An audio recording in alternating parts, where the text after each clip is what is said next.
Meus caros professores e alunos, a paz do Senhor, a paz do Senhor João Felipe, Marcos, nossos amigos aqui, estamos juntos mais uma vez nesta jornada abençoada. Olha aqui, ó, novo trimestre, já tivemos a lição de número 1, estamos aqui na lição de número 2, cada qual com a sua revistinha aí na mão. Lição de adolescentes, terceiro trimestre. Graças a Deus, uma lição palpitante, né? A primeira lição fala sobre comunicação, a importância da comunicação, e hoje nós vamos entrar aqui na carta ou epístola aos Hebreus, né? Uma carta sobre Jesus. Esse trabalho é um trabalho promovido pelo DENEC, Departamento de Ensino e Educação Cristã, aqui no Rio Grande do Norte, pioneiro na parte de EBD em síntese, e, portanto, EBD em síntese, podcast. Essa conversa, sim, boa, descontraída, agradável, falando sobre as coisas de Deus e falando sobre as nossas lições bíblicas. A paz do Senhor, meus caros professores. João Felipe, a paz do Senhor, João Felipe. A paz do Senhor, meus irmãos. Mais uma vez estamos aqui iniciando esse trimestre, né? Agora com grandes cartas para nós. Eu acredito que Deus tem muito a nos ensinar com essa lição. Pai do Senhor, Marquinho. Pai do Senhor. Amém. Que Deus abençoe a todos vocês que estão nos assistindo nesse momento, de qualquer cidade, qualquer lugar do nosso estado, Rio Grande do Norte, bem como do Brasil. Seja muito bem-vindo e é uma grande satisfação estarmos aqui mais uma vez com essa lição maravilhosa, grandes cartas para nós. Será uma bênção em nome de Jesus. Amém. Graças a Deus temos esse privilégio, né? Nós somos privilegiados, viu, Marquinhos? Estarmos aqui compartilhando da palavra de Deus nesse canal que é abençoado, abençoador. E você não se inscreveu ainda? Não compartilhou? Não acredito. Faça isso, se inscreva, compartilhe, passe adiante esse canal, esse conhecimento, ó. Vamos juntos aqui, ó, se inscreva. Eu não sei se está aparecendo sininho aqui ou aqui, mas aperta aí o sininho, compartilha, né? Vamos juntos. Convida aí seus alunos, por que não o aluno também? Vamos todos juntos conhecer e estudar a palavra do Senhor. A nossa lição de hoje, queridos, ela tem um objetivo maior na questão da visão panorâmica da carta aos Hebreus, mas tem outros dois objetivos, que é explicar como Deus se revela e também a superioridade de Cristo. Interessante que ele já começa o livro falando da superioridade de Cristo em relação de cima para baixo, ó, de cima para baixo, em relação aos anjos, depois em relação a Moisés, depois em relação a Arão, depois em relação ao ministério sacerdotal, e aí depois ele conclama para perseverarmos na fé. Não é isso, meu querido João Felipe, suas considerações iniciais? Exatamente. A epístola aos Hebreus, né? É uma epístola extremamente rica. E se tem uma coisa que é sempre bem emblemática sobre a epístola aos Hebreus, é o que eu acredito que todo mundo, quando se refere a ela, vem à mente, que são as questões relacionadas à fé, e que é uma coisa fundamental, né, na vida de todo cristão, na vida de todo jovem, adolescente, enfim, qualquer idade, é a fé, porque sem fé é impossível agradar-lhe, como diz lá o capítulo 11 aos Hebreus, né? Amém. É isso mesmo, Marquinho. A gente tem uma jornada interessante aí sobre a fé, mas que, na verdade, muito mais do que a fé em Cristo, né, Marquinho? Verdade, tratar sobre a fé é muito importante e faz parte da nossa pauta cristã. A pauta cristã ela só se materializa nas nossas vidas através da fé em Cristo, como está escrito em João 3,16, texto áureo da nossa Bíblia, como os antigos sempre diziam, e basicamente é isso, porque Deus amou o mundo de tal maneira que deu seu Filho unigênito para que todo aquele que nele crê não pereça, mas tenha a vida eterna.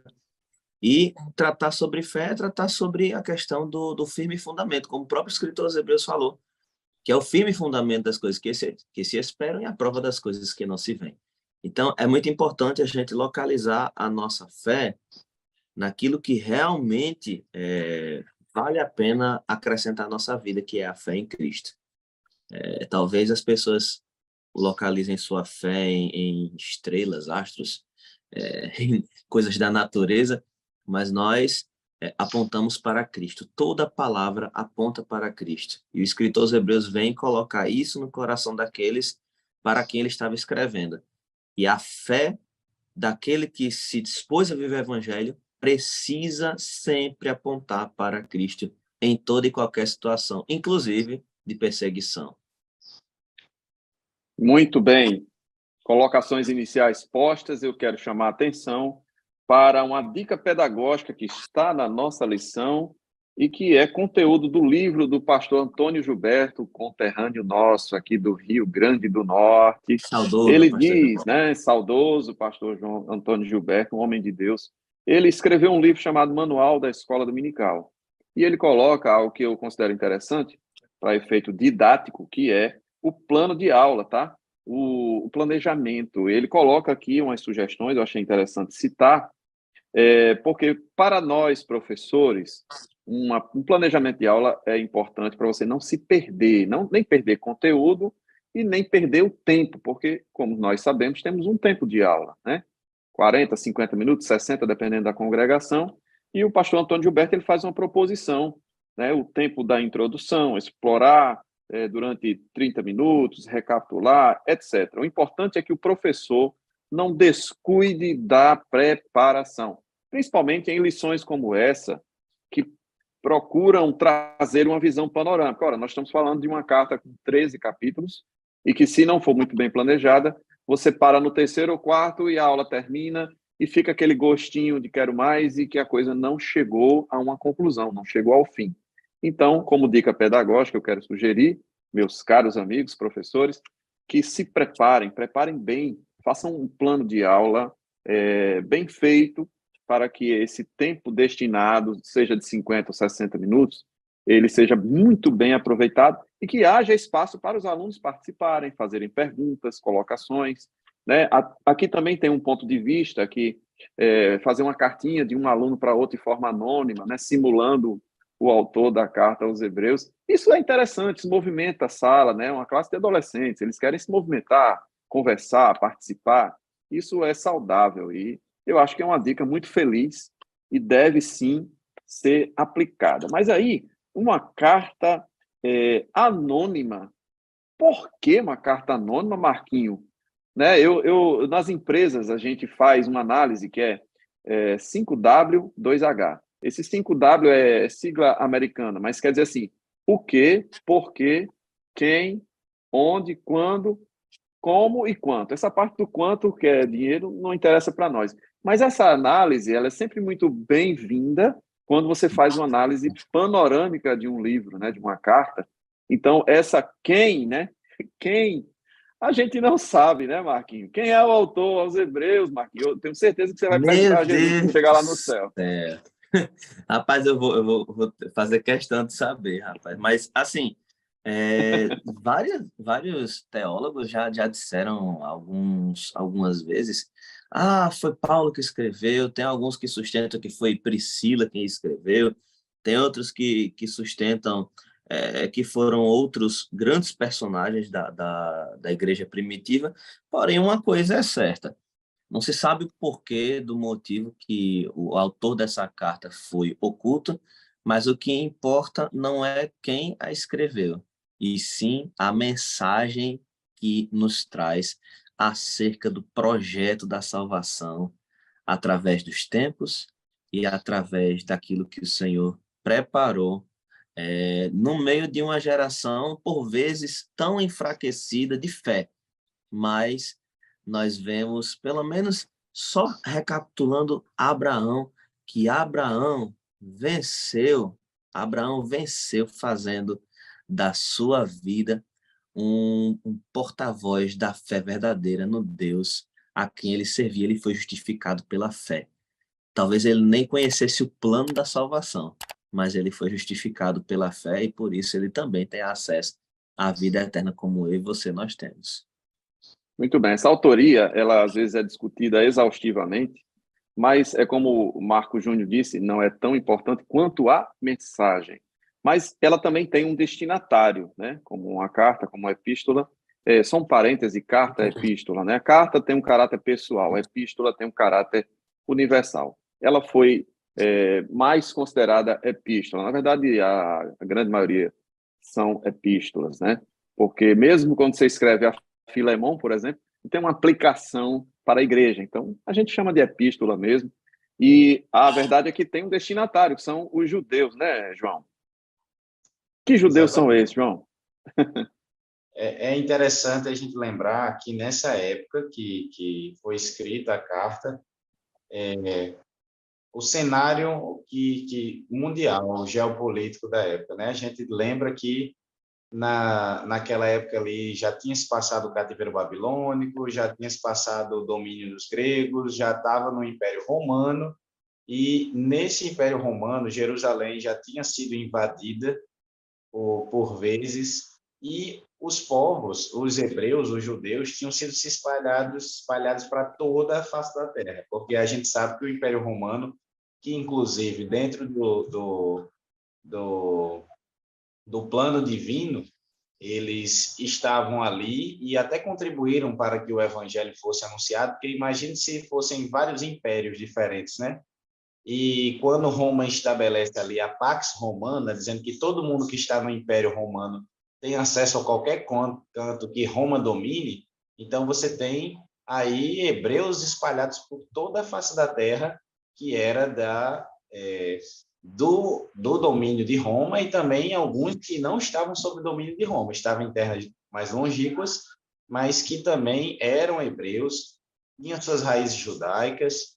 E mais uma vez, lembrando que esse nome Hebreus se refere à raiz de Abraão, por não somente aqueles que nascem em Israel e são israelitas, mas sim porque Hebreus vem de Heber, um antecessor, um antepassado de Abraão, e depois eles são chamados de israelitas, porque Deus muda o nome de Jacó para Israel, e depois são chamados de judeus pós-Babilônia. Então, quando fala de hebreus, é qualquer um que seja descendência abraâmica, que seja daquele descendente lá de trás. Então, a carta ela abrange todo esse pessoal que está perto e está longe, principalmente. Mas que tinham uma coisa em comum, que era Cristo, né? Judeus ou hebreus, cristãos, né? E que também estavam num cenário, me parece, de perseguição, de talvez até alguma desistência, né? Alguém sugere que seria no ano 64, porque foi quando Nero mais perseguiu os cristãos. Alguém diz que foi no máximo escrito até o ano 70, que foi quando o templo foi destruído, e aqui cita sacrifícios em curso, né, Marquinhos? Isso, verdade. Trazendo bem a questão da perseguição, é muito importante você ter na ideia de que essas pessoas a quem o escritor aos Hebreus se referia, além de serem esses perseguidos, eram judeus que estavam sendo instados a retornar ao judaísmo em face da perseguição de Roma. Se você parar para pensar, o apóstolo Paulo ele foi condenado à morte lá em Roma e à prisão, tanto quanto à morte. Por quê? A prisão ele foi condenado porque ele havia defraudado o templo. Foi uma acusação religiosa vinda de Jerusalém até Roma, que foi sustentada pelos romanos para mantê-lo preso. E ele foi condenado à morte pelos inúmeros atos que aconteceram durante a estada dos cristãos na cidade de Roma. Vem toda aquela situação de Nero, que queimou a cidade, enfim, toda essa questão. Criaram várias narrativas. Na verdade, hoje, até hoje, o mundo vive de narrativas criadas em detrimento de destruir a nossa fé e fazendo desacreditar daquilo que é verdadeiro. Mas o escritor aos Hebreus vem justamente combater isso, combater esse abandono da fé e salientar para aqueles que estão lendo qual é o objeto verdadeiro da fé cristã. Muito bem. A questão dos judaizantes, né, como você bem falou, Marquinhos, está ligada ao primeiro grande desafio da igreja, né? Os que queriam que os cristãos abandonassem a sua fé, chamavam de Isso. seita, né? Chamavam de seita os do Os do caminho, caminho. né? E queria que eles retornassem às práticas judaicas, né? Foi o primeiro grande desafio. E realmente a época é essa, 60, 70 depois de Cristo. E aí você tem, por exemplo, o Evangelho de João, que já está mais para o ano 90 e já vai combatendo o gnosticismo, que já foi, vamos dizer assim, o desafio seguinte, né? Uma época um Isso. pouco depois. Mas o fato é que havia um clima de perseguição, um clima de desânimo. Você que é professor, na sua lição tem o auxílio didático número 1, que fala sobre este clima de desânimo causado talvez por dois grandes motivos, né? Expectativa de que Cristo ia retornar logo para triunfar, isso não ocorreu, eles queriam que fosse logo isso, e também a desilusão de que os judeus iriam crer em Cristo e muitos, a maioria deles talvez, não creu. Isso deixou estes irmãos um pouco tristes, e o escritor aos Hebreus ele vem com essa exortação, não exortação no sentido de crítica, mas exortação no sentido de ânimo. Ei, ânimo, ei, não desistam, ei, vamos em frente. Não é isso, João? Exatamente. É uma questão bem interessante de se tratar, é fé, porque a fé é uma coisa que você não tem, primeiro, não é uma coisa tangível, né? Não é uma coisa que você tem como medir, não é uma coisa que você tem como visualizar, assim, Não na é sua manipulável. vida, não é manipulável. E quando você pede para hebreus cristãos que estão espalhados no mundo, que sofrem perseguição, para ter fé, é uma situação um pouco complicada, concordam? Porque você pode até não estar naquele contexto específico de perseguição. O escritor que está ali escrevendo, pode até que ser que ele nem estivesse no antro da perseguição em si, e ele escrevendo sobre ter fé para outras pessoas. E eu imagino essas pessoas lendo e se perguntando como me ajude, né, durante essa carta, porque obviamente que a carta você vai lendo aos poucos e aí você vai entendendo, né? Epístola você vai entendendo um pouco mais, mas imagine já no canto inicial, ali na parte inicial, depois das saudações, quando vai sendo falado ali, eu fico imaginando como deve ter sido delicado para uns, para outros não, mas o importante é que em toda a epístola aos Hebreus ela traz essa questão de ter fé em Deus e ela dá respaldos para isso, ela mostra os feitos de Deus, ela mostra os antepassados dessas pessoas que tiveram fé e por isso estão com seus nomes aí na galeria dos heróis da fé. Então, a epístola tem todo esse cuidado de tentar instigar e manter a fé daqueles que estavam passando por todo aquele cenário de perseguição da época. O que eu acho interessante é que há um profundo conhecimento da história dos hebreus, há um profundo conhecimento dos grandes homens de Deus, há um profundo conhecimento. Então, é alguém que conhecia muito bem a cultura judaica, era alguém que conhecia muito bem o grego, porque foi escrito num grego muito bonito. É um livro que contém poesia, é um livro que tem uma carga artística, espiritual. Então, é um autor que a gente não sabe quem é, mas um autor erudito, uma pessoa muito bem preparada.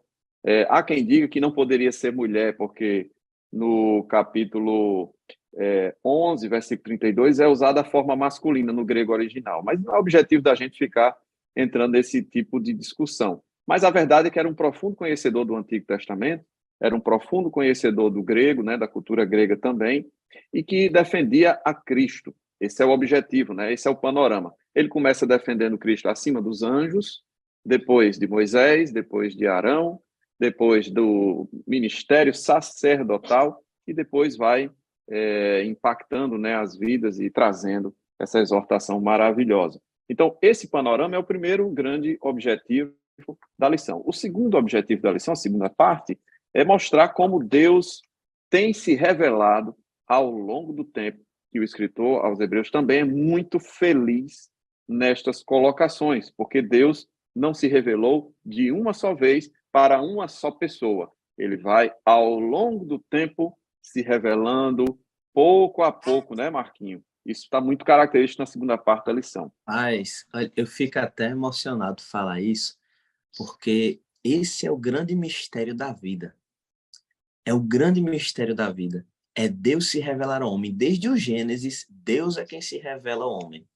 Às vezes o homem Não o homem busca com Deus. Deus, né? A gente pensa que é uma busca nossa, é ele É, se revelando, né? é ele se revelando a gente. É muito emocionante isso, porque vem dele. Poxa, quando eu comecei a imaginar isso aqui, lendo a lição, me veio à mente o seguinte: quando Jesus veio a esse mundo, ele disse de várias formas quem ele era. Ele revelou seu caráter. Ele disse: eu sou o pão da vida, eu sou a videira verdadeira, eu sou o caminho, eu sou a verdade. Quando ele fala eu sou a verdade, a gente já nota que a verdade não é uma palavra que exista nesse mundo. A verdade não é nossa. A verdade não está nesse mundo. A verdade habita em nós através da pessoa de Jesus, porque ele é a verdade. Aí quando você pensa, certo, ele é a verdade. E quando ele diz, e quando ele fala na oração sacerdotal, capítulo 17 de João, Pai, santifica-os na verdade. A tua palavra é a verdade. Quem é Jesus? Jesus é o Logos. O que é o Logos? É a palavra. Jesus é a palavra verdadeira, revelada. E ele se auto-revelou ao homem em todas as suas faces, para dizer para o homem que é o Senhor quem tem o interesse de trazer aquele homem do charco de lodo, lamaçal do pecado, e revelar a ele a maravilha que é a eternidade. Isso é muito maravilhoso. Quando você tem consciência disso, de que é Deus quem se revela, de quem é Deus que manifesta através do seu Filho Jesus e habita em nós na pessoa do Espírito Santo, você fica mais maravilhado e glorifica mais a Deus por essas coisas. E é basicamente esse o sentido da carta da Epístola aos Hebreus. É a revelação de Deus através dos tempos, do seu caráter a cada um dos homens, de formas diferentes, só que nunca sem um padrão. Sempre tem o padrão dele estipulado em todas as faces da história da humanidade. Perfeitamente. Ele começa a carta, a epístola, dizendo exatamente isso no primeiríssimo versículo, né? Havendo Deus, antigamente, veja, o passado, falando muitas vezes, de muitas maneiras, aos pais, pelos profetas, e a nós falou nestes últimos dias, aí já está no tempo presente, né? Pelo Filho. Então, ele traz a Cristo, ele traz toda a revelação de Deus, desde o passado mais distante até o presente em Cristo, né? Como ele bem coloca no versículo 2, a quem constituiu herdeiro de tudo, por quem fez também o mundo. Eu diria que essa carta, essa epístola aos Hebreus, ela é extremamente corajosa, João. É corajosa, porque você chegar para um judeu e dizer Cristo é superior aos anjos, Cristo é superior a Moisés, Cristo é superior a Arão também. E o ministério sacerdotal, Cristo é superior também. Eu acho muita coragem, não é? E de uma segurança, de uma firmeza, né? E que vai trazendo assim, historiando, né? Que a gente fala assim, storytelling, né? Quando você vai contando a historinha passo a passo, né, João? E interessante que além de o escritor ser muito corajoso, a gente tem a questão também de que e ele traz também a questão da responsabilidade para aqueles que estão lendo a carta, porque ele diz, olha, Deus ele falou através dos profetas, ele fala através de seu filho, e é como que ele dissesse ali, vocês não têm como dizer e negar que tudo isso é verdade, que Deus ele não quer estar presente com vocês, que Deus não está com vocês em meio a tudo isso que vocês estão passando, porque ele teve todo o cuidado de se fazer presente através das suas mensagens pelos profetas, e mais do que isso, ele enviou o seu próprio filho para que através dele também uma mensagem de, de redenção fosse entregue a vocês. Então, o escritor também tem a coragem tanto de confrontar um pouco da crença judaica da época, como também tem a coragem de praticamente esfregar na cara das pessoas que estavam lendo a carta a sua responsabilidade quanto a isso, porque não tinha como você olhar e dizer que Deus não tinha falado através de ninguém sobre tudo isso e sobre todo o resto que já tinha sido passado, né? Ele traz e coloca Cristo no pedestal que lhe é devido e diz assim: o que é que vocês vão fazer em relação a ele, hein? Vocês vão voltar atrás, é? Vocês vão fingir que não estão entendendo isso? Será que Deus não falou sobre ele toda a história, né? Toda a história humana? E aí ele vai e coloca assim: pronto, pois agora, nestes últimos dias, né? Aí a palavra, o termo escatológico é escatou, né? Agora, nesse tempo, eu trago Cristo para iniciar a era messiânica. Você não pode só olhar para Cristo como uma pessoa importante, como um bom homem, como uma pessoa influenciadora. Ele é o Messias. E o que é que você vai fazer em relação a isso? Você vai negar o Messias? Você vai fingir que ele não é o Messias? Você não pode simplesmente passar por essa história em branco. E aí ele chama a responsabilidade. Quem está lendo a carta, né, João? Coloca a gente assim num aperto santo e diz assim: Cristo é o Messias, viu? Você não pensa que ele é outra coisa, não, né, Marquinhos? Rapaz, e quando a gente lê esse versículo 3 do capítulo 1, você vê o qual, sendo o resplendor da sua glória. Veja só, Cristo é a resplandecência, ele é quem resplandece a glória do Pai em nós. Olha só isso. O credo de Nicéia diz que a claridade intensa da sua glória, a luz da luz. Cristo é a luz da luz. Meu Deus, Cristo é a luz da luz. Está dizendo assim, quem é tão insensato a ponto de duvidar do ser eterno do Filho? Pois quando alguém viu a luz sem resplendor, onde é que tem luz sem esplendor? Onde é que existe luz sem resplendor? O sol nunca, olha, você nunca vai ver o sol se não tiver o brilho do sol. Verdade. Você precisa ver o sol pelo brilho que ele dá. Aqui em Natal, a gente, que é a cidade do sol aqui. Muito embora que esses últimos dias é chuva por cima de chuva, mas a maioria dos dias do ano é sol, é luz. Mas a gente fica mais impressionado porque o resplendor da luz toma de conta da cidade de Natal. É uma cidade iluminada durante o dia. É luz. É isso que o escritor aos Hebreus está querendo dizer aqui nesse versículo 3, que Cristo é o brilho da glória do Pai. Ele é quem faz com que vejamos de forma palpável, olha só, a glória do Pai. Ele é quem revela, ele é quem sustenta a glória do Pai no nosso plano de visão. Ele é quem faz com que nós vejamos a glória do Pai. Aí, João escreveu, se alguém anda na luz como ele na luz está, se alguém está na luz como ele na luz está, temos comunhão uns com os outros. E o sangue de Jesus Cristo, seu Filho, nos purifica todo o pecado. Ou seja, é preciso ver o resplendor e andar no resplendor da glória. Ou seja, andar em Cristo. Isso é muito impressionante. E você falou aí de Natal, né? Terra do Sol e o brilho de Cristo. Mas olha, lá em Atos 9, quando Saulo tem um encontro com Cristo, era dia e a luz foi mais forte que o dia, né? É verdade. Então não era um brinde qualquer, não, meu amigo. Não Era era um coisa brilho qualquer. maravilhosíssima, né? A gente não consegue compreender, mas ele traz à luz Cristo e diz assim: Cristo, né? O nosso cabeça, o cabeça da criação, a próprio resplendor da glória de Deus. Rapaz, quando a pessoa falava que Jesus era Deus, era motivo para confusão grande, grande. Né? Jesus às vezes saía, porque ele sabia que não era a hora dele, ele saía, né, escapava no meio da multidão para que não houvesse uma discussão antes do tempo. Né? Não é que esse tempo não ia chegar, mas era antes do tempo. Então, ele chegar e logo no começo da sua epístola dizer assim: ei, é Cristo, viu? O cabeça, ele espelha a glória de Deus, ele é Deus, ele... Então isso é de uma coragem, né, de uma assertividade muito grande.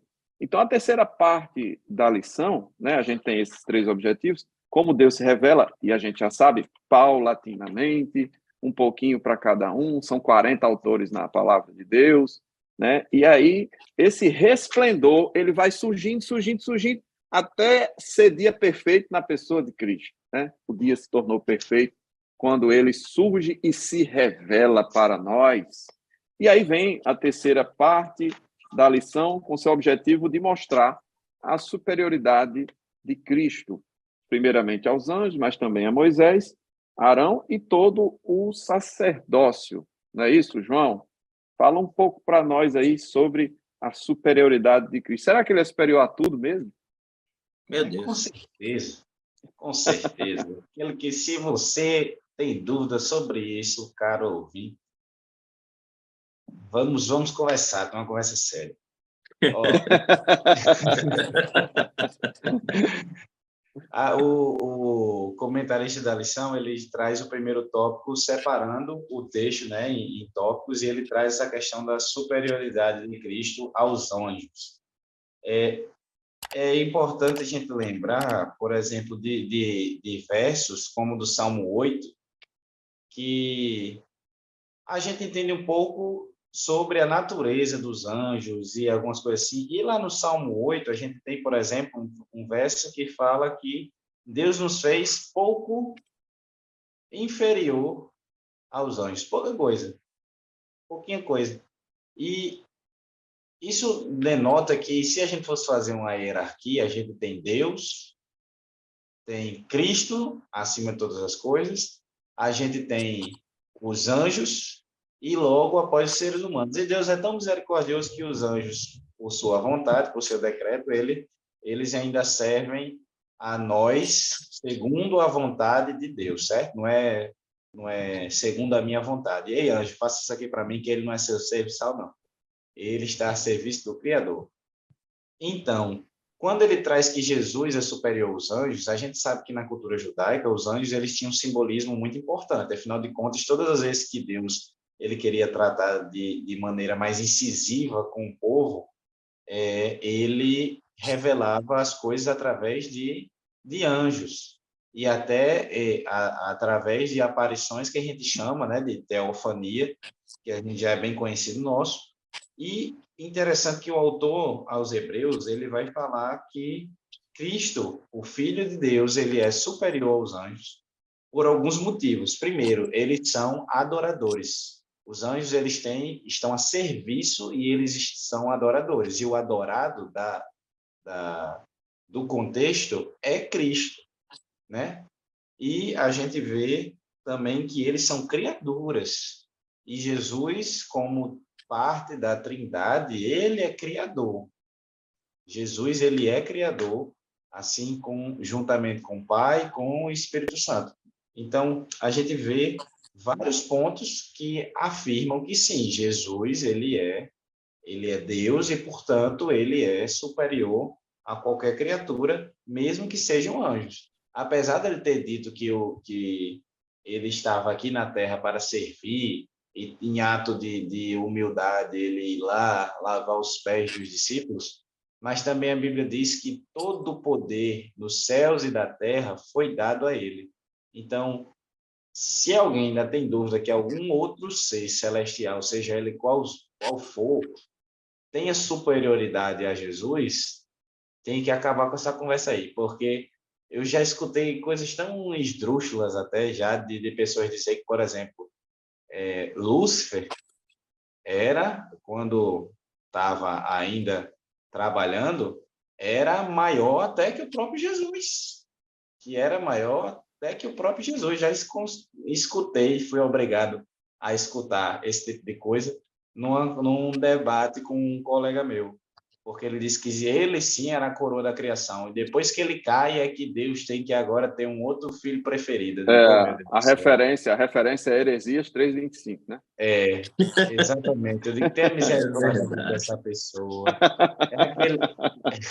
É aquele tipo de situação que não adianta você nem debater muito, não, porque a pessoa, você vê que o pensamento é tão esquisito que você faz assim, Senhor, acho que ele não sabe o que fala, não, deixa ele quieto aí, porque não tem condições. Interessante que Cristo ele havia aparecido em alguns momentos no Antigo Testamento, mas ele não havia se revelado. Porque quando ele fala com Abraão, ele se permite adorar, e nenhum anjo se permitia adorar, né? O anjo que fala com João, ele vai se embaixando, aí o anjo disse, não, senhor, não faças tal, né? São teu Não faça conservo. então. Pois bem, ele nos coloca ligeiramente inferiores, mas ele, não resta dúvidas, é superior, né, João? Isso não é o tipo de discussão que a gente deva ter dúvida, mas pode haver dúvida na aula, né? Os alunos podem ter esse tipo de questionamento, não é verdade? Exatamente. E como o senhor bem tinha dito, né? O escritor aos Hebreus, ele vai mais além. Ele não diz só que Jesus é superior aos anjos. Ele vai dizer agora que Isso. Jesus é superior a Moisés. E Eita, aqui é aí um... confusão. É confusão, Aí viu? É confusão. Bateu no calcanhar de Aquiles dos judaizantes, Do judeu, do dos judeu, pronto. fariseus, todo mundo que fazia parte lá. Olha, o Se que eu tem mais uma acho coisa que não interessante, mexesse era com Moisés. Não mexa com Moisés, não né, mexa Marquinhos? com Moisés, não, mas exatamente. mexeu com Moisés, o caldo começou a entornar. Porque é o seguinte, Moisés, para eles, era literalmente a segunda pessoa da Trindade. Era Deus no céu e Moisés na Moisés terra. nas leis, Moisés no coração, Moisés em tudo. Mas quando 100% temos Moisés aqui no meio. quando a gente tem a figura de Cristo, o escritor aos Hebreus fala uma coisa enigmática. Ele fala o seguinte, no capítulo 3 e o versículo 3, ele diz assim, porque ele é tido por digno de tanto maior glória do que Moisés, quanto maior honra do que a casa tem aquele a que a edificou. Isso é muito maravilhoso, porque quando você fala aqui de Isso casa, deu um problema, viu? me deu um problema, porque quando ele fala, olha, da vez que Jesus falou casa para os fariseus, ele disse, olha, eu derrubo essa casa, o templo, derruba esse templo aí que eu reconstruo ele em 3 dias. Então, você percebe que quando Jesus diz isso, Jesus se propôs e ele estava literalmente focado em edificar uma casa diferente da que servia de estímulo religioso para todos aqueles judeus da época. Não era a casa física, agora era uma espécie de casa espiritual onde o Espírito Santo habitaria nas vidas daqueles que crescem em Cristo. E, de toda forma, quando o escritor aos Hebreus fala que ele é maior do que a casa que foi edificada, ou que ele edificou, ou que Moisés edificou, ele está dizendo, olha, é o seguinte, Cristo é como o maior instrumental de todas as coisas, ele deve ser Deus e tão maior do que a casa da qual Moisés era parte. Então, Moisés não tinha construído uma casa, Moisés fazia parte da casa que tinha sido construída por Cristo. Porque Cristo é o Criador de todas as coisas. Aí deixou Então, muito judaizante com raiva, hein, essa palavra? deixou muito judaizante com raiva, porque eles não compreendiam a grandeza de Cristo e a simples participação de Moisés no projeto da salvação e no projeto do que havia de si. Porque Moisés é importante porque, através de Moisés, Deus estabelece leis que servem de espelho para as pessoas e revelam seus pecados. É isso que a Bíblia faz. Em todo o seu escopo, a Bíblia revela quem nós somos. Mas Cristo vem para revelar que, apesar daquilo que nós somos, nós podemos ser algo nele que o pecado não tem participação. A presença própria de Cristo anula a existência do pecado dentro do coração daquele que almeja a eternidade. Então, é muito maravilhoso pensar nisso e tentar, de uma forma bem didática, passar isso para os alunos. E Cristo é superior por ele ser o próprio criador daquilo que nós chamamos de casa, que os judeus atribuíam a Moisés, mas quando, na verdade, Moisés apenas faz parte da casa. E sabe, Então, Marcos, se a gente lembrar até da questão do chamado de Moisés, Moisés se sentia completamente despreparado, não queria ir de jeito nenhum. E qual é a resposta de Deus? E se a gente compreende que Jesus é Deus, que ele é o Filho de Deus e ele é Deus, assim como o Pai também é, ele é parte de tudo isso, Olha a resposta que Deus disse a ele: Moisés, me diga uma coisa, você está botando um bocado de empecilho aí, mas quem foi que fez a boca do homem?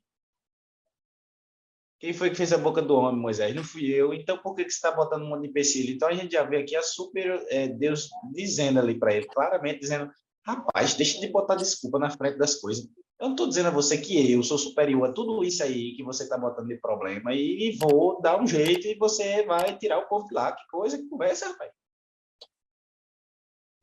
É interessante que ele fala lá em Êxodo 33, Moisés conversando com o Senhor, ele dizia: "Ah, esse povo é teu. Aí agora o senhor quer que eu vá com esse povo sozinho? O povo é teu." Aí diz versículo 15: Negativo. "Olha, só negativo. Se a tua presença não for comigo, não me faça sair daqui." Então, é muito claro a dependência de Moisés e apenas o papel transmissor. Moisés era um transmissor, ele não era um fim em si mesmo, né? Ele transmitia aquilo que recebia de Deus. Aí vem o escritor aos Hebreus, corajosamente, diz assim: pronto, a mensagem que ele deu é Cristo. É Cristo. O verbo é ele. A palavra é ele. Ele é o fim da lei. Cristo é tudo. Aí deixa todo mundo assim, com os cabelos em pé, né? Porque a gente escuta isso na EBD hoje como se fosse uma coisa muito simples e trivial. Mas para quem estava vivendo aquela época, receber essa informação era uma bomba atômica, né? Revolucionário. Era muito revolucionário. Porque tinha toda uma fé pautada na lei de Moisés. A lei de Moisés não era nem de Deus, era de Moisés, né? E a lei era de Deus, não era de Moisés. Moisés transmitiu a lei, né? O próprio Moisés, inclusive, foi chamado a atenção por Deus, não pôde entrar na terra prometida, né? E aí tem vários assuntos. Mas ele também é superior aos sacerdotes. Interessante Pronto. que Cristo, né? Agora terminou de complicar. Interessante que ele, Agora terminou né, de de assinar o seu termo complicar. de cancelamento. Isso. Anais de cá vai ficar se revirando quando possivelmente algum deles deva ter lido isso se viveu para ler, né? O que eu acho mais interessante, Marquinhos, João, é que Cristo cumpriu fielmente a lei. Inclusive, a idade com que ele começou o seu ministério não foi à toa, porque um sacerdote não podia assumir antes dos 30 anos. Então, até nisso ele foi perfeito. E eu costumo pensar que ele só viveu o tempo necessário para colocar logo em prática a graça. Porque se a lei dissesse que ele só podia assumir aos 40, ele teria vivido anonimamente até os 40 e daí iniciado seu ministério. Por quê? Porque Deus trabalha com as coisas legais. Deus não trabalha com coisa ilegal, nem coisa mal feita, nem coisa... Então, Cristo, ele era judeu e veio para cumprir a lei. Então, portanto, ele precisava ser perfeito na sua atuação, né, como Deus, filho de Deus, como sacerdote, como a lei, né, agora em carne e osso, né? Foi o único que cumpriu todos os preceitos da lei, eram poucos, eram 613, era pouca coisa. Então ele cumpriu, né, sem cometer nenhum pecado, nenhuma falha, e agora ele assume como o próprio sumo sacerdote da nova aliança. É pouca coisa? Então não dava para ninguém cumprir esse papel, né? Ele abole toda a lei, todos os preceitos, né? Toda aquela carga religiosa e diz: pronto, agora eu sou o sacerdote supremo, eu fiz o sacrifício perfeito, eu sou o elo de ligação com Deus. E aí deixa a todos, né, sob os seus pés. E isso nos deixa uma herança espiritual maravilhosa, né? Eu tenho certeza que lá no céu a gente vai saber quem foi, né, Marquinhos, que escreveu esse livro tão maravilhoso. Com certeza. Mas... se você ler a Bíblia e se algum dos seus adolescentes lá da sua sala perguntar: professor, ok, o sacerdócio de Cristo, ele é superior ao sacerdócio humano, ao sacerdócio que vem da linhagem de Arão. Mas como é que Cristo é superior e ele faz parte da linhagem do sacerdócio de Melquisedeque? Porque Jesus é da ordem de Melquisedeque. Se ele perguntar isso, você só fala isso. Você só fala isso. Você sabe onde foi que Melquisedeque nasceu? Vai dizer, não. Sabe onde ele morreu? Não. Sabe quando ele morreu? Não. Então você diz, é porque a Bíblia relata através disso, exegeticamente, que o sacerdócio de Melquisedeque tem a sua eternidade como característica. E é por isso que o sacerdócio de Cristo é da descendência, é da ordem de Melquisedeque. Porque o sacerdócio de É, Cristo é eterno. Melquisedeque é tipo de Cristo e não o contrário, É né? o É que tipo nem de o, Cristo. é um Exatamente. tipo de Cristo e não o contrário. Muito bem, queridos. A gente ainda vai ter muitos assuntos palpitantes aí para a lição 3 e para a lição 4, que continuam falando da mensagem da carta aos Hebreus. Portanto, a nossa lição ela não pretende, né, não é o objetivo dela se estender muito além disso que estamos tratando, mas haverá espaço para você, professor, tratar da mensagem do livro do Epístola aos Hebreus ainda em 2 próximas lições, né? E vai ser uma bênção também estar junto com vocês nessas próximas lições. Aqui eu já me despeço e desejo uma excelente aula para cada um de vocês, em nome de Jesus. A paz do Senhor para todos também, que nos acompanharam até agora. Fiquem já ligados para os próximos dias, que vão sair os outros episódios. E eu gostaria apenas de dizer que eu acho bem importante demonstrar essa superioridade aos anjos, a Moisés, ao sacerdócio, e superioridade de Deus a todas as dificuldades que, se alguém da sua turma, porque é importante que o professor ele tenha um relacionamento com seus alunos, né? E às vezes é capaz até de identificar que aquelas pessoas estão ali com algum problema, alguma coisa, e é importante também ter sempre ser lembrado sobre a superioridade de Deus a todas as coisas e situações de nossa vida. Tanto que a Epístola aos Hebreus vai falar sobre essa superioridade, vai pedir para que mantenhamos a nossa fé constante. Então, é uma mensagem extremamente proveitosa para os nossos alunos, para nós professores e para qualquer um que tenha lido naquela época que ela foi enviada e até hoje aqueles que virão depois de nós, né? Pai do Senhor, queridos, que Deus os abençoe em Cristo Jesus. Satisfação sempre imensa estar aqui.